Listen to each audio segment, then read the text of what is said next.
پر کیا میلاد النبی صلی اللہ علیہ وآلہ وسلم منانا جائز ہے؟ کیا اس کی سیلیبریشن کرنا جائز ہے؟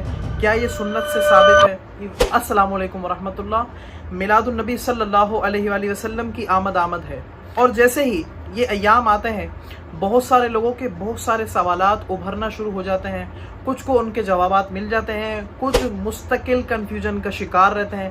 جیسے مثال کے طور پر کیا میلاد النبی صلی اللہ علیہ وآلہ وسلم منانا جائز ہے؟ کیا اس کی سیلیبریشن کرنا جائز ہے؟ کیا یہ سنت سے ثابت ہے؟ تو ایک عام فہم، آسان سا جواب جو عوامی سطح پر ہو، جو سب کو سمجھ میں آئے، وہ یہ کہ اگر میلاد النبی صلی اللہ علیہ وآلہ وسلم منانے کی دلیل کوئی اور نہ بھی ہونا موجود تو ہمارے لیے قرآن ہی کافی ہے۔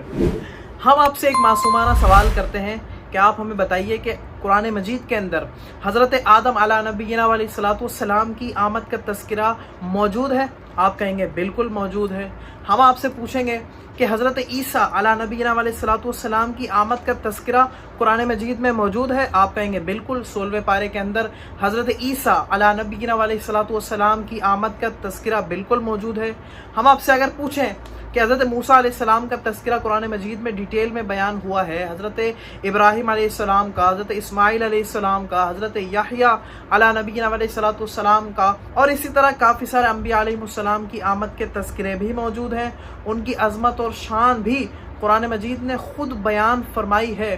تو میں آپ سے ایک معصومانہ سوال کرتا ہوں کہ اگر انبیاء علیہ السلام کی آمد کے تذکرے بیان ہو سکتے ہیں تو امام الانبیاء علیہ السلام کی آمد کے تذکرے کیوں نہیں بیان ہو سکتے؟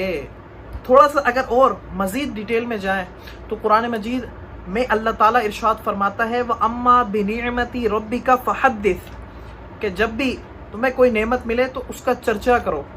تو بلا شبہ ہماری زندگیوں کے اندر سب سے بڑی آمد اور سب سے بڑی نعمت، سب سے بڑی خوشی جو ہمیں میسر ہے وہ آمد مصطفیٰ صلی اللہ علیہ وآلہ وسلم کی آمد کی خوشی ہی ہے۔ اس خوشی کے علاوہ کوئی اور خوشی اس سے بڑھ کے ہو ہی نہیں سکتی کہ اللہ تعالیٰ نے اپنا پیارا محبوب اپنی پیاری امت کو عطا فرمایا۔ آپ یقین جانیے اگر تعصب کی پٹی کو اتار کر میری باتوں کو ٹھنڈے دماغ سے سوچیں گے، سمجھیں گے تو آپ کو سمجھ میں آ جائے گا کہ میلاد النبی صلی اللہ علیہ وآلہ وسلم منانا یہ مومنوں کی خوشی ہے، اور یہ قرآن و حدیث سے ثابت ہے۔